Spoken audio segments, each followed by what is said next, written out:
সুন্দরবনে হারিয়ে যাওয়া স্মৃতি আঁকড়ে রাখতে অভিনব উদ্যোগ উদ্যোক্তাদের। বাঁকড়া ফুটবল মাঠে এই প্রথম 32 দলীয় লুডো প্রতিযোগিতা হলো। উত্তর চব্বিশ পরগনার সুন্দরবনের হিঙ্গলগঞ্জ ব্লকের বাঁকড়া গ্রামের একটি ফুটবল ময়দানে এই সর্বপ্রথম অনুষ্ঠিত হলো লুডো প্রতিযোগিতা। বাঁকড়া আমরা সবাই ক্লাবের পরিচালনায় অনুষ্ঠিত হলো দুদিন ব্যাপী লুডো প্রতিযোগিতা। খেলাধুলো এক প্রকার হারিয়ে যেতে বসেছে।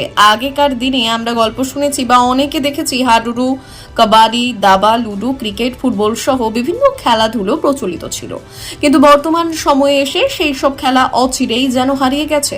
বর্তমান ইলেকট্রনিক্স মোবাইল টিভির যুগে এসে দাঁড়িয়ে বর্তমান প্রজন্ম সেই সব খেলাধুলো কি তা এখন ভালোভাবেই জানেন না। ক্রিকেট খেলাটা টিভিতে দেখা যায়, ফুটবলটা দেখা যায়, কিন্তু বর্তমান প্রজন্মের ছেলেমেয়েরা তাদেরকে এখন আর মাঠে খেলাধুলো করতে দেখা যায় না বললেই চলে। আর আগেকার দিনে ঘরে বসেই চলতো লুডো খেলা, কিন্তু বর্তমান টিভির যুগে বা মোবাইলের যুগে এসে সেই খেলা এখন হারিয়ে গেছে।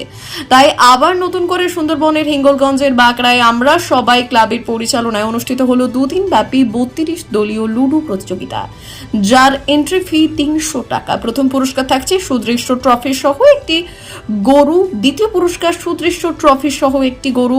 পুরনো দিনের হারিয়ে যাওয়া এই স্মৃতি ফিরে পেয়ে খুশি নতুন ও পুরনো প্রজন্ম। তারা চাইছে নতুন করে পুরনো দিনে হারিয়ে যাওয়া খেলাধুলো আবার চালু হোক, তাহলে 8 থেকে 80 সকলেই খুশি হবে। আমরা ছোটোখাটো খেলা হচ্ছে মানুষের মৈত্রী সম্পর্ক, তাই ছোটোখাটো খেলা আমরা ছেড়েছি একটা 32 জনের খেলা। তার মধ্যে দুটো গরু আমরা দিচ্ছি। গরু হয়তো অনেকে অন্যরকম ভাবতে পারে, অনেক রাজনীতির লোক অনেক কিছু ভাবতে পারে, কিন্তু আমাদের রাজনীতির সম্পর্ক নেই, আর্থিক সম্পর্কের খেলা। আমরা এদের মনে একসাথে ছোটোখাটো খেলা ছেড়েছি।